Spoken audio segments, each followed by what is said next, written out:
All right, this is Rustin Rose of Metalholic magazine here on Metal Nation Radio, and joining us tonight, Eric Peterson of Testament and Dragonlord. How you doing, my friend? Doing good. How you doing? I am doing good. Today, Martin Luther King Day. We're celebrating the man with a dream. After 33 years of Testament, we're into our early 50s here, you and I. What's your dream at this point moving forward?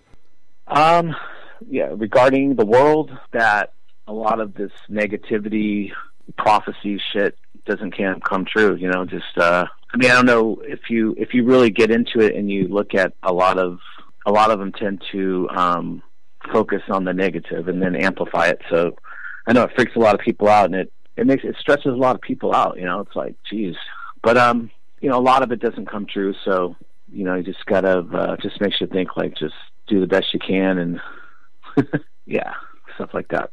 I guess it can get kind of scary even in America, where we have such a great nation, but you look at the people running our country, the people running for government right now, and all the stuff that's going on, it can get overwhelming. I can certainly imagine that. At least you have an artistic venue for venting anything like that, right?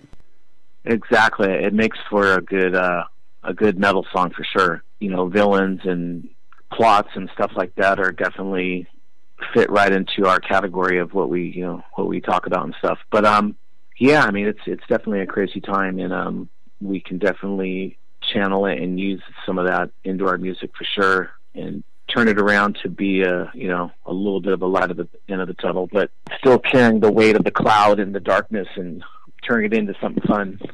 Nice. Well, let's talk about music. That's why we're here. You guys getting ready to go out on a big tour with Slayer and Carcass. Tell us a little bit about Yeah, it's awesome. Yeah, it's going to be a great show. As a matter of fact, when you actually come here to my neck of the woods in Boise, Idaho, it'll be the first time you've been here since March 2010 on the American Carnage Tour, I think you were calling it, when you were doing the entire Legacy album. Matter of fact, if I remember correctly, that's the night we had to empty the knitting factory out with a fire alarm because of all the smoke, I think, from Exodus, and you guys had to play a shortened set. Oh, shit. Yeah, I think I remember something like that. Yeah, it's the marquee on this tour is awesome. I mean, all three bands are definitely viable and can headline. And it's not, I really appreciate Slayer picking, us and Carcass. They could have picked, they've been more political about it and picked an opening act that, got a record label behind them, or, and just, being more political about it. And I think they chose more of a street kind of vibe. It just sounds great. It's and it is great. The bands with the records that we've all put out, it's classic. I think it's going to be killer. Carcass being on the tour adds a different element to it than throwing another thrash sort of genre band on there as well. Yeah, no, they're perfect. I mean, it just makes it that much more better. Carcass is definitely underrated, but definitely up there with all the rest of them. Their music's awesome, great players, great band. Super excited to play with them. I've hung out with a couple of guitar players last year. We've done a couple shows with them. I think in England we hung out a little bit, but anyway, enjoy their music a lot. And yeah, I think we're doing a couple one-offs with them as well, so that would be cool. But they are definitely England, Slayer and Testament, all the rest of them. They're freaking awesome. Absolutely. Now, my understanding was you guys had originally hoped to be touring the new album when you did this tour, and you were going to go back, I believe in September, into the studio, finish working on the new record. Mm-hmm. Chuck had mentioned that he had hoped to have it out by Christmas. Obviously, that didn't happen. What can you tell us about the new album? We were planning on start to record before the Slayer tour. We were planning on recording end of January. The Slayer thing came up, and we were just kind of like, I mean, for me, I was like, no, let's get the record done. But Chuck's like, dude, we got to do this. So, now that we're doing it, I'm excited to do it. But it is it's just the reason why we haven't done the record yet. It's just there's always hurdles and choices to make, and we seem to be picking to play shows still. That's the only thing stopping us, is just we keep doing stuff. So the plan now is I was like, look, we got to get something out. So I recorded a single this weekend with Gene, and we picked one of the tracks, and we just said, let's get this out. That's kind of a good idea for fans to hear something something new, get a little excited about the record. And then when we get back from the Slayer tour, we will be getting into the studio to record the new record. And probably see what the tour ends, and I would imagine the later part of April we will be getting in there. I would get in there right after, but another hurdle is Gene and Steve will be doing a tour in Europe with Death, so right. That's kind of my dilemma. It's like, yeah, okay. Oh shit, no, we can't. Okay, it's always something. But at the same time, I know I got some good stuff, really good stuff. I haven't really been this excited for a while. That's a lie. I'm usually excited about every record I do, but this one in particular is just a little bit more on the stealth, heavy, ultra crazy side. It's got a new twist to it. I can't really explain it yet. It's what I've heard people say when they hear it. To me, it's business as usual. I'm just, excited about what I'm doing. But to hear, it's always something different. It's like, yeah, that's cool, but that's kind of sounds like this, or it's like that record. People will put their own spin on this one. I'm just hearing a lot of, this is super different and but the same, it's got an old school feel, but it's up to date, and it's like more up to date. I don't know. It's like really good positive feedback I've heard so far, so we'll see.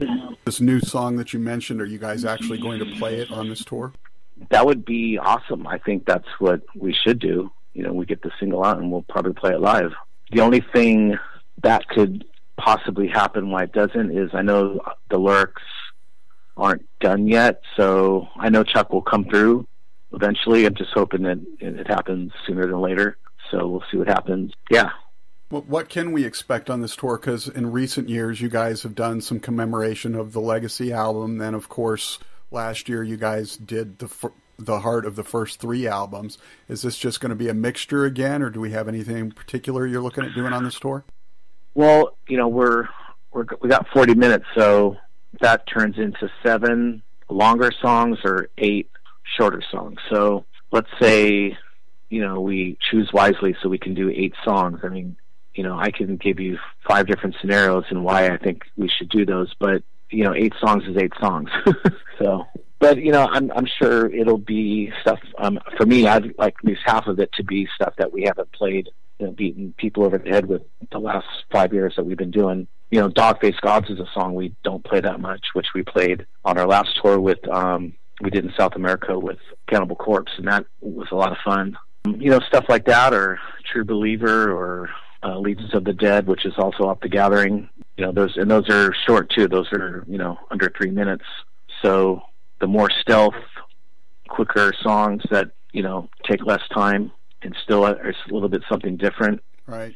And exciting to hear, like, wow, I haven't heard that one for a while. So that's kind of cool. And that's the vibe I got off the South American tours. People, were real appreciative towards throwing in some newer stuff. So, and you mentioned The Gathering in there. You had done an interview earlier last year when you had already written about 5 songs or so, and you said they had a similar feel to The Gathering. Now that you've written more of it and everything, does it still have, because you were talking about sort of a twist, is it still feeling the same to you? Or? It's got that vibe to it and what I mean by vibe is it's got that excitement where each song kind of connects to the next one, as far as heaviness and the style of guitar playing, like the fast picking kind of stuff and a lot of harmonies and stuff like that. So that's kind of what's going on this new one. Definitely. Usually I'll write, a couple thrash songs, Formation of Damnation, that's kind of thrash. And then, off the new one, we had a couple more, I think. We did Rise Up was kind of half, it's got some fast stuff in there. And then, True American Hate. But this one, out of the 10 I got, 6 of them are thrash. And that's pretty cool to me when I listen back, and they're all different. So I'm totally digging that. And using the blast beat, which I've been introducing a little bit here and there. I think the one we just recorded, Gene was like, are you on crack? Like, I can't play a blast beat at, see, what is that? I think it was 2, I think it's, let me add it up here. So it's like 270 something. And he was just like, you can't do that. And I'm like, well, this is how it goes. And he had to find some cheat ways to do it, but it's super punishing. I mean, he was a little worried at first, but he pulled it off, and it's just crazy. He says it's the fastest blast he's ever done, and that's Gene Hoglan. So to me, that's crazy. But it's super melodic, too. I mean, it's got elements of, like, Rapid Fire by Priest. I've heard that from people. It's got elements of like the Burning Times from our Demonic record, guitar-wise. It's got, it's definitely got some of those elements in it. So, and of course, I want to talk to you because you are also getting ready to release the newest Dragonlord album. I believe it's called Dominion at some point this year. What can you tell us?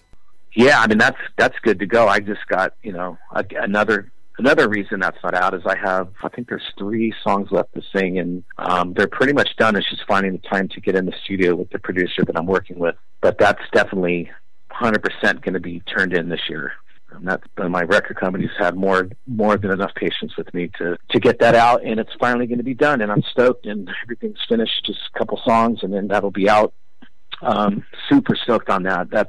I've had more than enough time to really get the sound I want. So to me, that'll be one of the records where I've had more than enough time to go back and getting it right. So. And you have Alex Bent from Battlecross on the new record. He's from a different generation. What has he brought to the new album? He's actually the Dragonlord. John Allen was the original drummer, and John did a great job first 2 records. On this one, this is the first record. The last 2 records were recorded in Sweden. Right. So this is the first record where I've did everything in the States. And the one thing about doing it overseas is, like, for monitoring, I was listening to it on like $10,000 speakers, and I didn't really have anything to like a boombox or a car. I mean, I remember asking Frederick Nordstrom, like, "Hey, can I get a copy and go listen to your car?" And he's like, "What do you want to listen to in the car for? Let's sound right here." And I'm like, "Well, that's where I listen to my music." So when I got home and I put on my car, I remember just going, "Fuck, the bass is too loud," or something. It's like, you fix a little bit of stuff in mastering. But on this one, I was really able to really dial in exactly, like listening to it on a computer, or, listening to it on a little Bluetooth speaker. That's where I dialed it in to where it sounds killer. Yeah, I'm working with Ben, and he lives really close to me. So he's actually comes from, it's really weird how we ended up finding a lot of things that were in the same circle of our life. His dad, I used to hang out with his dad when I was like 12 or 13. My older cousin he was best friends with my older cousin, so he's like 3 or 4 years older than me. But it's weird how 30 years later his sons played my band. So that was just really bizarre. But anyway, his dad probably influenced him on get music, and he's really into like the Commodores, and he was really into the whole Bootzilla and the soul end of it. And it turns out that Alex is really schooled on R&B and church kind of soul music. And then in his earlier days, he was really got hooked onto like Coltrane and just that whole jazz, the bebop stuff. And then, turning 13, 14, like, wow, Gene Hoglan, Nick Barker, and just going in from that school to death metal, crazy blast beats. And then, so that's his world, it's like Buddy Rich and Nick Barker and Gene Hoglan. He doesn't know who Neil Peart is and Ian Pace. So, we'd sit here and I'm all, I'd when we're jammed, I'd go like, do some quads like Ian Pace. He's all, who's that? I'm like, what? Okay, do you know how Neil Peart? And he's all, oh yeah, like Tom Sawyer. And I'm like, dude, 2112, you don't know? So there's that big gap, but I was able to introduce him to a lot of the stuff that I listened to. Right.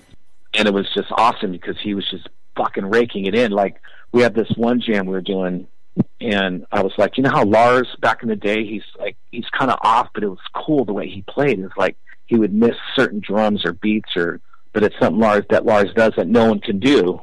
People think it's sloppy, but it's not. It's fucking amazing. It's brilliant, actually. And he recognized that. He's like, wow, like, yeah, he's got this fucking like lazy feel, but it just works. It's amazing. So yeah, I mean, he's a big fan of Lars now because of me.